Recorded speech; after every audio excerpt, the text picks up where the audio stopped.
Welcome to Voices in Health and Wellness. This is the podcast where we explore how clinicians are really navigating the complexity of modern practice, both clinically and operationally. This isn't a public-facing show, it's a conversation for practitioners, clinic owners, and people deeply involved in patient care who are trying to move beyond symptom management and think more systematically. Today I'm joined by Dr Curtis Westersund.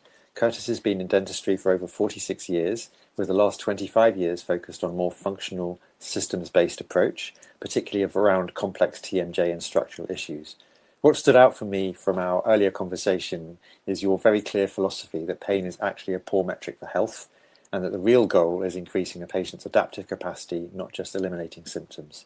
And with that, Curtis, I'd like to welcome you to the show. Thank you so much for joining us today. Oh, hey, I think you're doing a wonderful thing with this podcast, and I'm happy to be here to help. Wonderful. Well, thank you.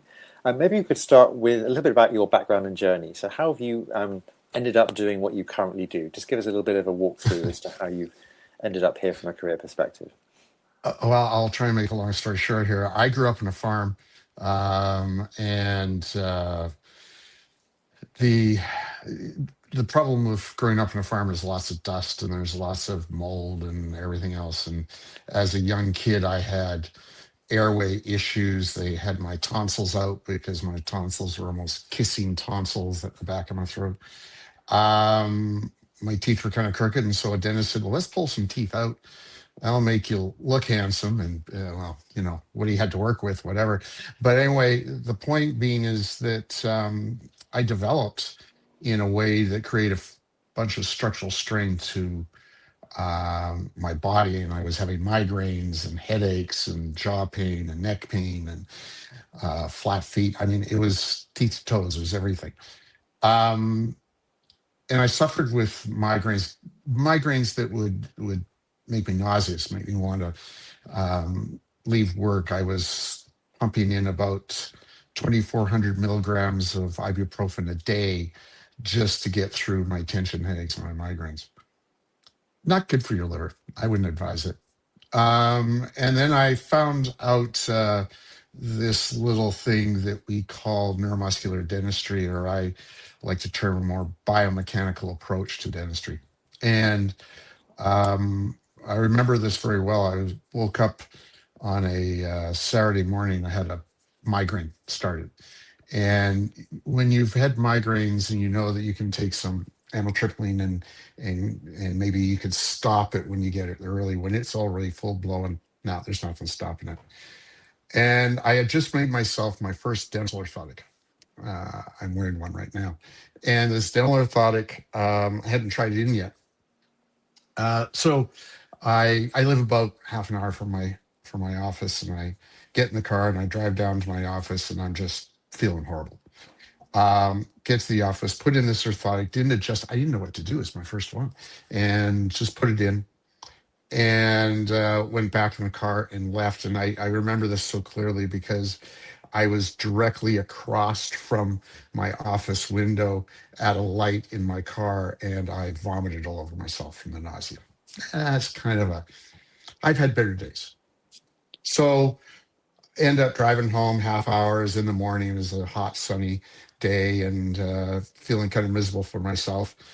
I get home and throw the clothes in the laundry, jump in the shower, get back into bed, and I realized I didn't have a migraine.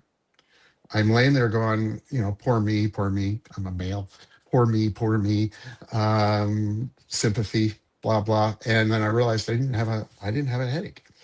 And being curious, I popped my orthotic out and just kind of sat there staring at the ceiling and going like I could feel the migraine come back on. So I popped the orthotic back in. That was the last migraine I had, and that was 2002. So early spring 2002. So it's been 24 years of migraines when you've had them once a week or once every other week, and you've had headaches every day. Not having that kind of makes you have a passion about what you do. And I had so many patients in my practice like that's kind of the path that I started on 25 years ago. Thank you. When we chatted before, you mentioned something really interesting, that pain is actually a poor indicator of health. Can you expand a little bit on that for our audience and listeners? Well, a lot of times we get focused as healthcare providers on patients are coming in and what makes them want to come in. They want to come in because they have pain and they want us as healthcare providers to help them. And depending on your profession is sort of depending on what your toolbox is, what you can do to help them. And typically, the simplest and the cheapest tool is a prescription pad. And so you offer them some anti-inflammatories or whatever it is you're going to have. And unfortunately, that may mask a problem, but it doesn't solve a problem. So I always say to patients, if you had a malignant melanoma right there, and you know that thing's probably going to metastasize and cause you all types of healthcare issues. And I said, you know what? We're just going to mask that melanoma. I'm going to put a Band-Aid right over top of that melanoma. And there, you can't see the melanoma. You're cured. Well, that's kind of what we do when we are treating just the pain. If you had a painless, partially blocked heart artery, would you want to wait for the drama? Or would you want to get at that before there becomes a drama? So it's looking more for the root cause of what's causing the pain, as opposed to saying something's idiopathic. Figure it out and allow that to be your focus as far as your treatment. And what I've found is that when we look at the structure of people and we start unraveling some of their structural strain, people tend to get better and not have the pain. They don't have to mask it. They don't have to Botox. So my metric for health is health. If you have to get a massage every week, if you're popping pain pills all day, if you have to go get Botox, that's not healthy. Got it. So tell us a little bit about your practice at the moment and your role and how your role fits into the bigger picture of what you do clinically. So my role of practice is it's become twofold. One is to treat patients with these issues, treat patients with maybe worn down teeth or cracked teeth, gum recession due to the grinding of teeth. Treat patients that have, muscle pain, temporalis pain, pain around the joint, neck pain, pain on the forehead, those types of issues. People that have limitations on opening, they can't open and close wide.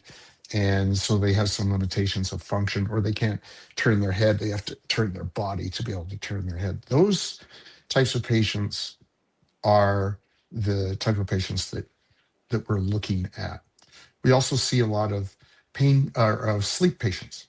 So people that have sleep related issues, they tend to all fall in the same category.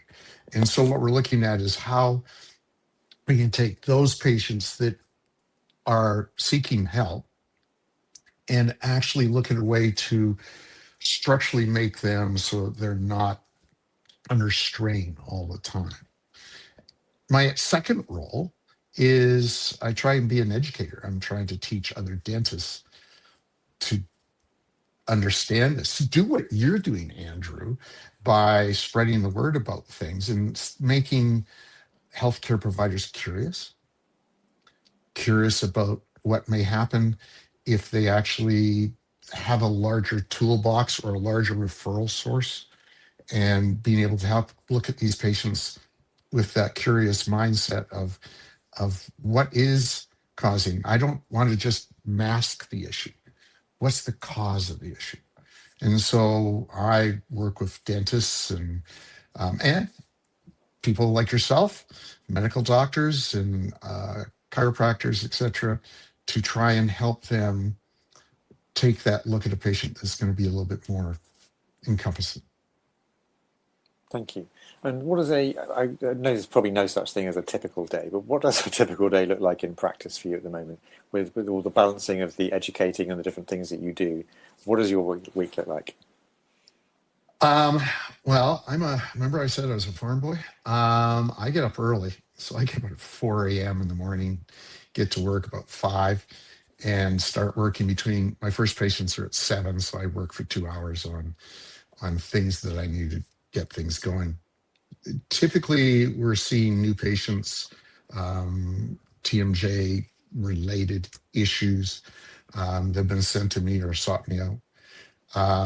We do typically 2 or 3 a day. It takes about an hour and a half for me to go through my examination discussion with the patient.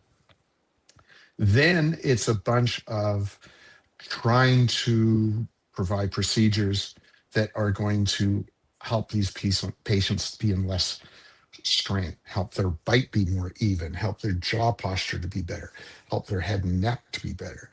I don't treat necks and heads, alignment, very important, but I don't treat them.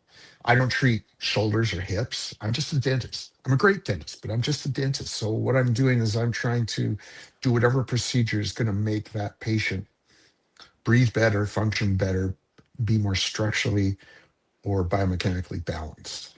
So it's a bunch of different procedures that go along with that. Thank you. And you also talk about increasing adaptive capacity as one of your philosophies. And what does that actually look like for in practice day to day with patients, just for our benefit of our listeners? So I have 2 rules in my office. The first rule is that the patient has to come in with their teeth in their jaws attached to their head attached to their neck attached to their torso, and some assortment of limbs. Andrew, I do not discriminate in how many limbs you have. You could lose a limb, still be my patient. But if your head comes off your neck, we're going to dismiss you from the practice. And obviously that's a joke. But what I'm trying to get across to the patient is that we're connected from teeth to toes. What happens here can actually affect how your hips are level and how your feet point out and create issues literally from teeth to toes. The other rule that I have is that I only treat breathers. If you become a non-breather, we'll dismiss you from the practice. Non-breathers no show for appointments. They don't pay their bills. I got a practice to run. I got a business to run. So and again, that's a joke, but the take home is that the most important thing in your life is your next breath. If you don't get your next breath, you got 2 minutes of flopping around on the floor and that's it. So taking your next breath is the most important thing in your life. And your body will do anything to be able to get you into that position where breathing is more easy, which includes forward head posture and a whole bunch of other types of body strain issues from teeth to toes. So what we're looking at is how can we divide this patient up between my greater team, which includes upper cervical chiropractors, biomechanical therapists, concussion specialists, optometrists that look at binocular vision. How can we develop these referrals to be able to get that patient on that journey to get better?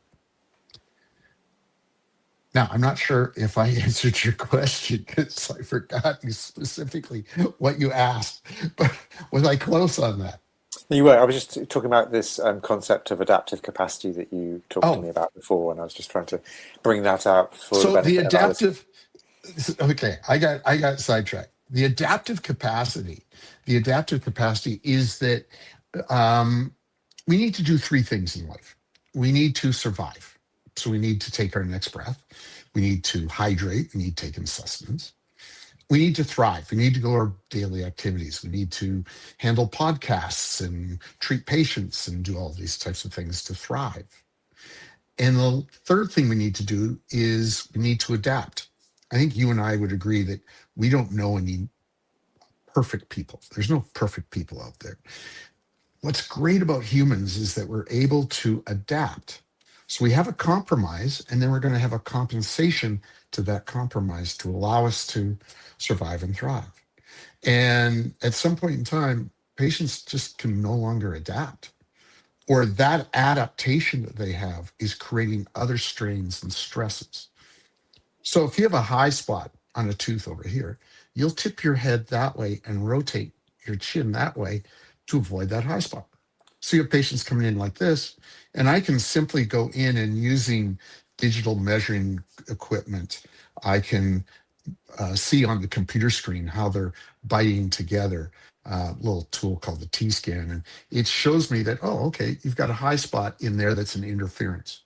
I can go in and adjust that tooth painlessly without freezing, without anything, because we're only adjusting microns, thousandths of a millimeter. And we can adjust that. And the patient will slowly bring their head up as we adjust that tooth and get it to neutral to this side. Then all of a sudden their head's nice and straight. That's their adaptation. And that's me providing a greater adaptive capacity or adaptive capacity. Thank you for clarifying. So how does that change the way you diagnose and treat compared to a more traditional dental model? The problem with my profession is that when a dental school takes a young person in, they have to train them about the language of dentistry, the tools, the hand procedures, and there's not a lot of time that's available to talk about biomechanical function. That's one problem. Second problem is there's not a lot of people to talk about it, because I have something, when I lecture, I talk about dog learning. And dog learning is, I go up in a blackboard when I'm lecturing, I'll draw a dog, a balloon dog, just ears, nose, tail, just little circles. And I'll go to the first person in the first row of my lecture, and I'll hold out the piece of chalk and I'll go, dog. And that person looks at me, what? What do you want? I just go, dog. And eventually, after a few moments, we get convinced that, dog, chalk, and maybe they go up and write DOG, and I rub that away, and dog, and they draw a dog like mine. So then I go to the first person in the second row, and I go, dog. And that person saw the interaction between the first person and me. They get up and draw a dog. And I go to the first person in the third row, and I don't say a thing. I just hand them the chalk. And that person gets up and draws a dog. And what we're seeing is that we see what was learned before us, and then we repeat it over and over and over again. And in my profession, we didn't have digital equipment, back in the 1900s. When I graduated dentistry in '79, we didn't even have computers. So there was no ability for people to understand what's actually going. We took these guesses, these wild guesses about how things actually work. And it turns out that when we see this, we are able to now understand more about what's happening. In dental school, the dentists that are graduating, they don't get any of this. The people that are instructing them are simply repeating what they've been taught, what they've been learned. And when they get out into the big wide world and there's education, a lot of the education platforms are still kind of focusing again on that older concept of how all of this works. But it's not reality. It's not the truth, because humans are way more complex than that. And so for my profession to kind of adapt and to change requires that they get educated or understanding about this. And basically, it allows my profession to grow from what we used to do when I graduated dentistry long, long ago to what we can do now. And it's simply the advent of digital equipment that allows us to see and diagnose better. Thank you. So I guess you have a slightly non-traditional philosophy compared to perhaps other colleagues in your industry. Do you ever find tension between what you think is clinically right and what patients initially come in expecting based on their experiences of other dentists? Yeah. I was told, oh, I don't want to learn about TMJ work because there's too much controversy. There's no controversy. It's just poorly taught in dental school. So when dentists have to run a business. You run a business. I run a business. We have to run a business. We have to make a profit. If we didn't make a profit, we couldn't pay the rent, couldn't pay salaries. That's the whole purpose of us doing what we do. We love our patients, but we still have to pay the bills. So dentists focus on what's going to help them pay the bills. And typically they want to have people save their teeth. Well, there's three ways you lose teeth. One way is decay. You have a tooth decay, you have an infection in the tooth. The other is gum disease, an infection in the gum tissue. And the third way is the way teeth work and the way they function against each other. Now, the first two ways are infections. The third way, the way this works, is not something that dentists are strong about. They're really strong about infections and replacing teeth, but they're not strong about the biomechanical workings, as I said. So when it comes to a dentist that wants to become profitable, they're going to go to those things that they know how to do. And they're going to kind of avoid the things that they may see as being controversial, but really just poorly taught. Got it. So I love your root cause approach, and as a functional medicine person myself, that's really my philosophy and my guiding principle for the work that I do. Do you think healthcare is moving more in the direction of a root cause approach, or are we still fixated and focused on symptom management? I think if patients allow us to be, we'll be more focused on symptom removal and dealing with their pain symptoms. I think when patients become a little bit more educated, they realize that they are not just a tooth. They're not just their ear canal. They're not just their head and neck alignment. They're more than that. And for our profession and your being a functional medical doctor is fantastic. I love the functional. You have many functional medicine doctors on our overall team here in Calgary.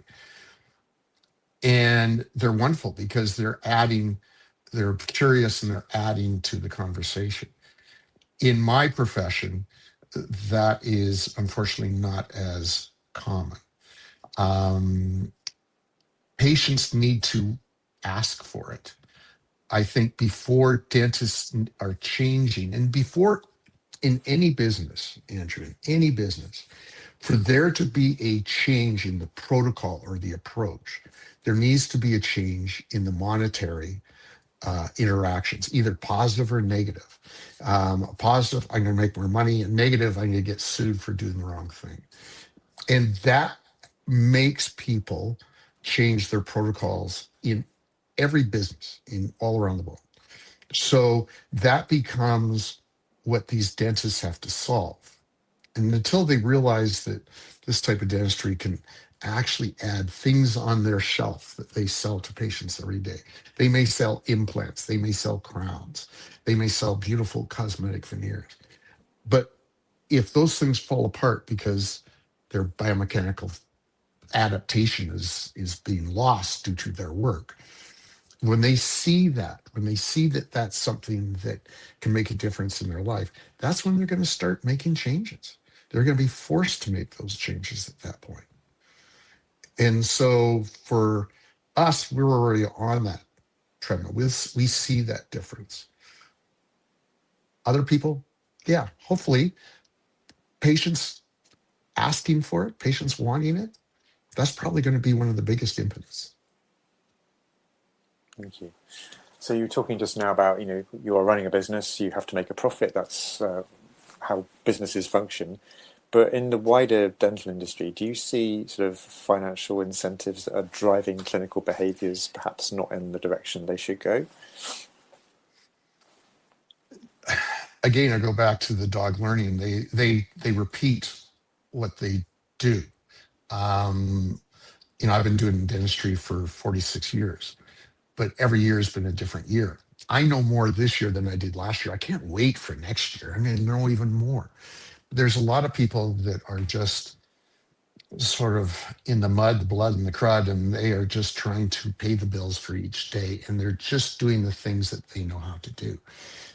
And unfortunately, technology and everything's moving us past that. This podcast being an example. So what we're able to do is we're as a dentist that's trying to make a living at doing their procedures. They're going to hone down and focus and become more and more myopic about this one thing. And medical doctors the same. I mean, you can become a specialist about pinkies, I bet. But if you take a look at that, the fact that pinky is attached to everything, and you take a different viewpoint, that's when things start to change in the minds of the profession. But it's going to take time, maybe more than our lifetime. I don't know. When we were talking before, you were mentioning about the AIDS crisis and how that changed behaviour almost overnight. Do you see any similar dynamics playing out today in more subtle ways? I'm sorry. The what? I missed the word there. We were talking before about the AIDS crisis and how that Oh, the changed AIDS behaviour crisis. almost. Yeah, yeah. I just wonder if you see similar dynamics playing out in more subtle ways in the industry. The AIDS crisis was interesting because I was a dentist before we actually started doing dentistry with gloves and masks on. It was called wet finger dentistry, and your hands were wet because we didn't have masks and we didn't have gloves, and that all came about with the AIDS epidemics. We're seeing more and more changes and more conversations about function, about head and neck alignment.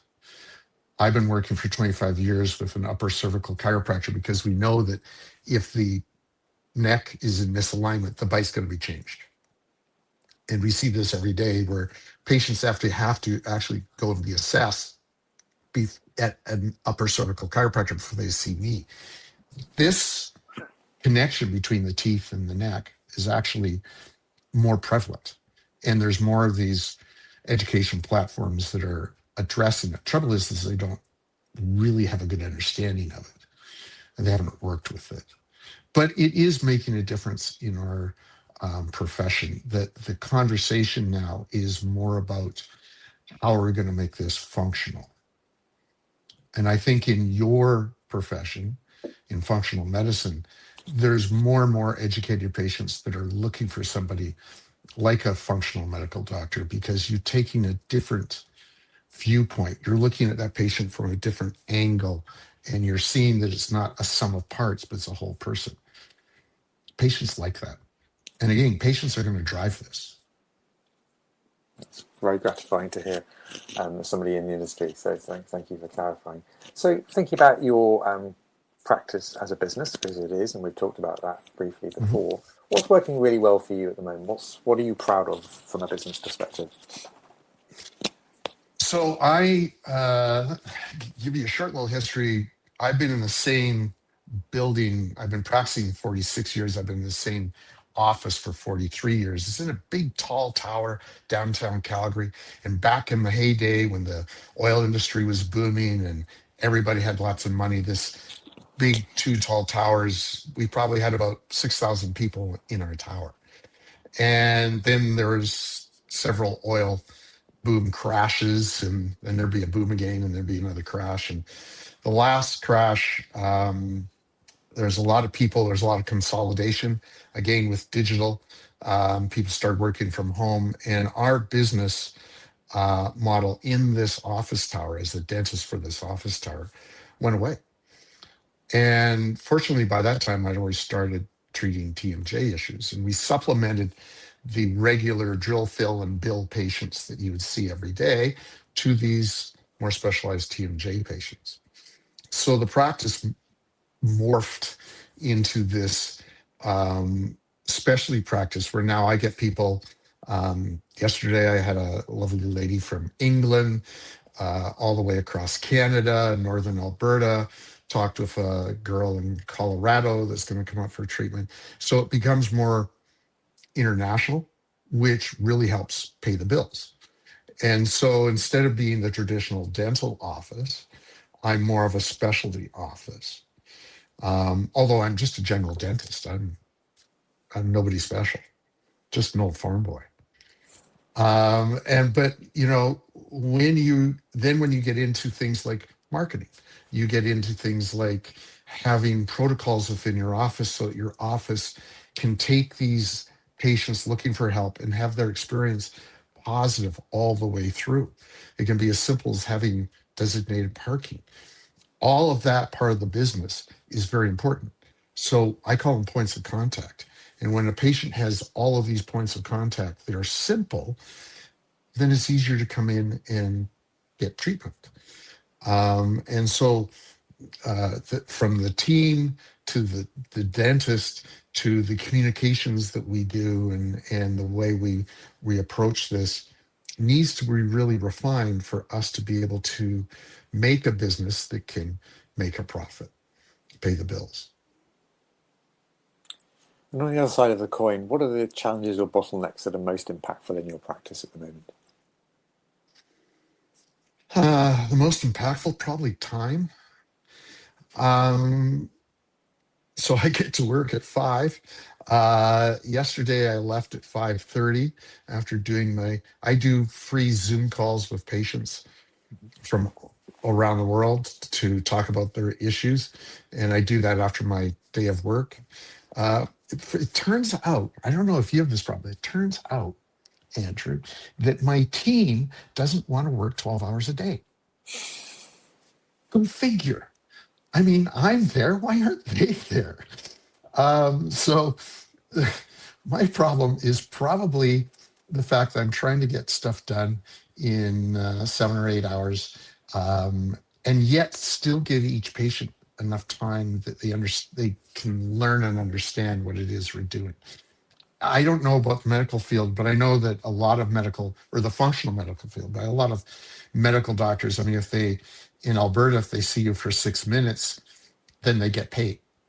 And it's a lot of just rushing people through, and they don't really have time to care about all these points of contact. They just know that they're going to have a whole bunch of patients lined up the door wanting to, deal with their flu or their cough or their hurt pinky, and all that's going to tie in together. My profession requires a little bit more care, and I take it as a functional medical doctor. Your profession obviously requires more time involved with each patient because you have to hear their story. Oh, for sure. And I think it's an interesting contrast. So I'll spend probably 2 or 3 hours with a new functional medicine patient, contrasting within primary care, general practice, on the health service, they probably get a 7 or 8 minute appointment. And, Yes. in my day job as an emergency physician, well, we're trying to get through people as quickly as we can. So it's a really interesting contrast with the time we can spend with people and the value of having the extra time to really, really go through their case and unpick things in great detail and have a very satisfying plan at the end of it where we know we've Yeah. encompassed everything.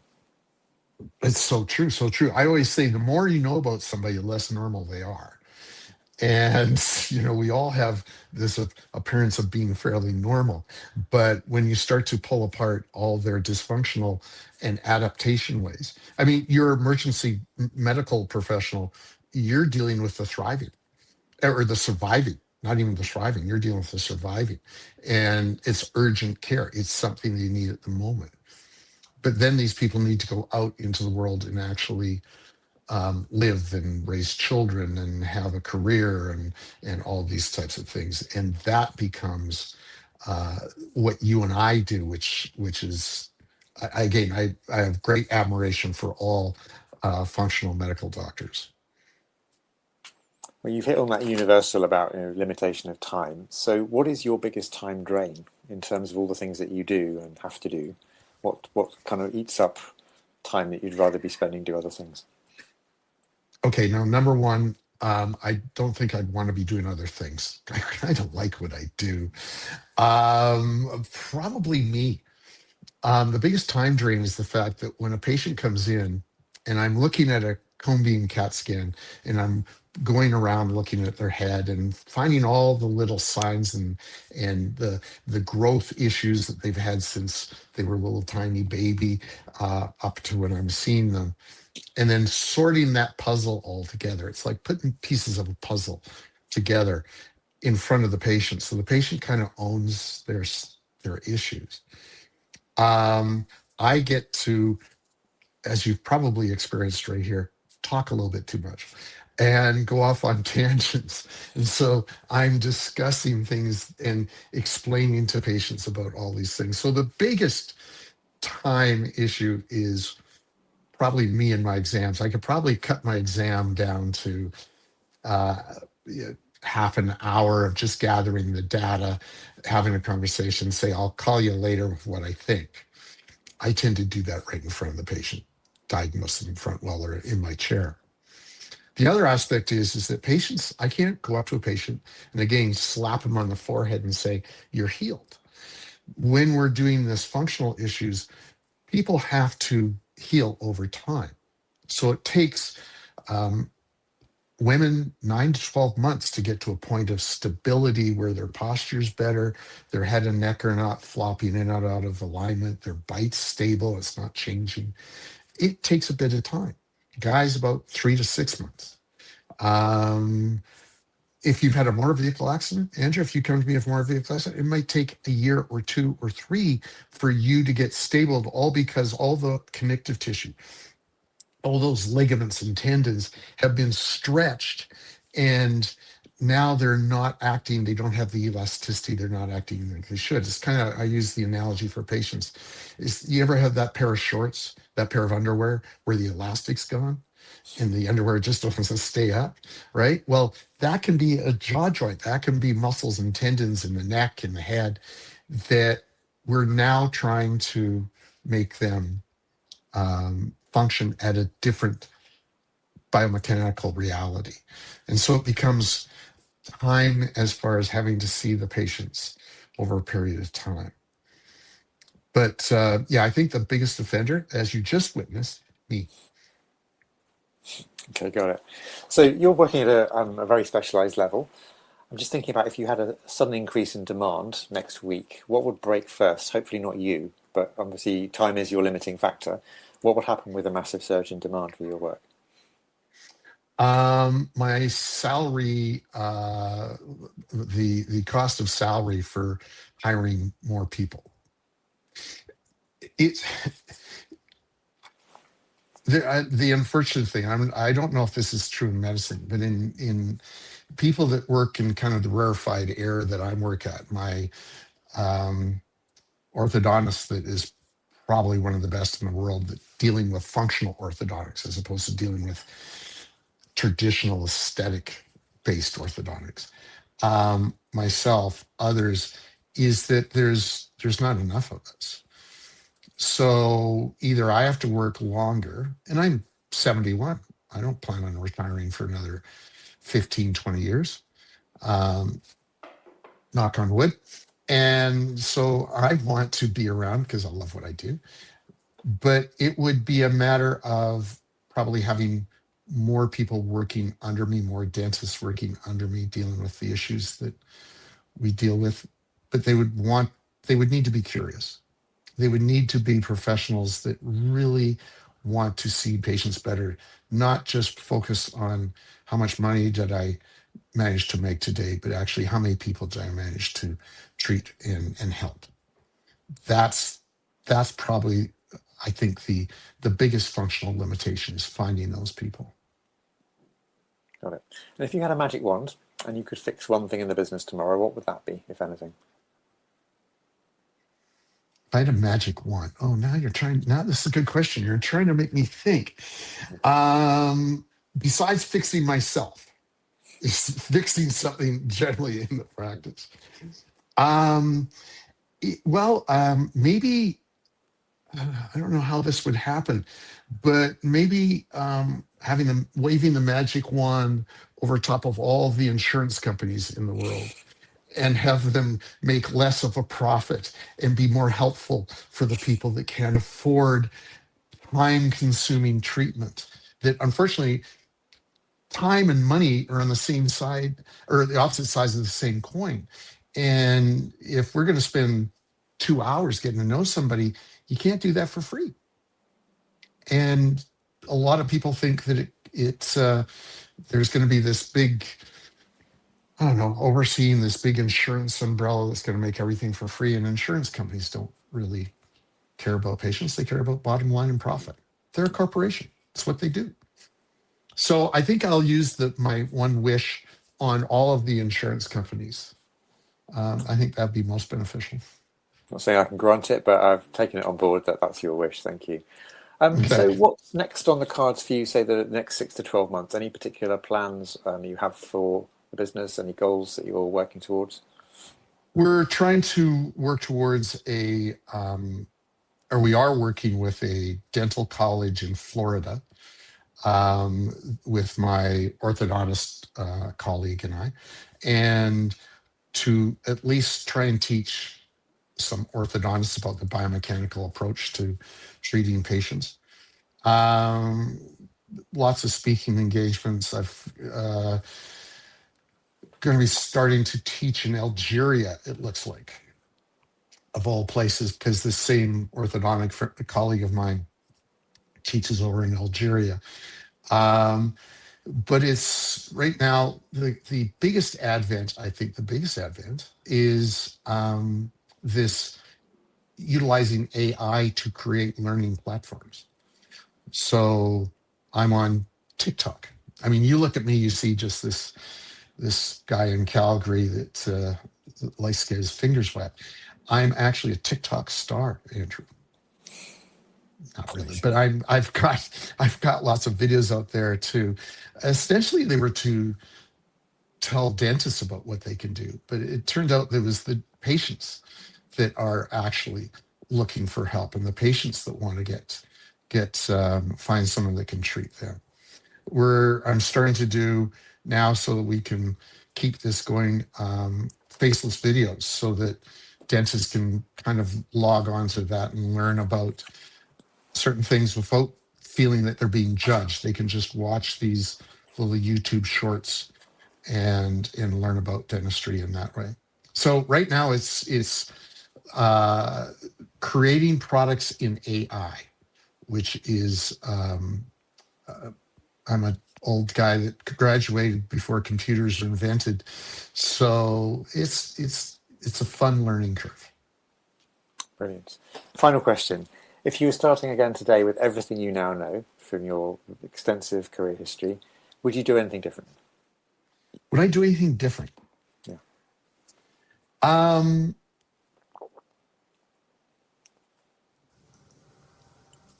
when we that's a tough question. Would I, if I had more time? Yes, I would build a office that was more geared towards a um uh that would be more geared towards making patients be able to go through this process a little bit quicker in our office and with a little bit more understanding and confidence. So I'd start a new dental office that would be just TMJ. But the unfortunate thing is, if I was to start over again, um, I don't know what the world would. There's so much that's happening right now, education wise, information wise, that it is might be just wait until 6 more months when AI takes over all of my jobs, and I just use an AI to look at that CBCT. I don't know. Sorry, I'm flustered on that question. What I would do if I had to start over. That was a long time ago, Andrew. So with that, Curtis, I'd like to thank you so much for joining us today. It's been wonderful to hear about your career, your background, your philosophy on dentistry. Thank you so much for joining us. It's been a pleasure. Thank you very, very much. And for anybody that's out there listening, if they want to learn more, I take it you're going to have my contact info Of course, of course. inside, and then they can just get in touch with me. Wonderful. Thank you. Thank you. Happy to help.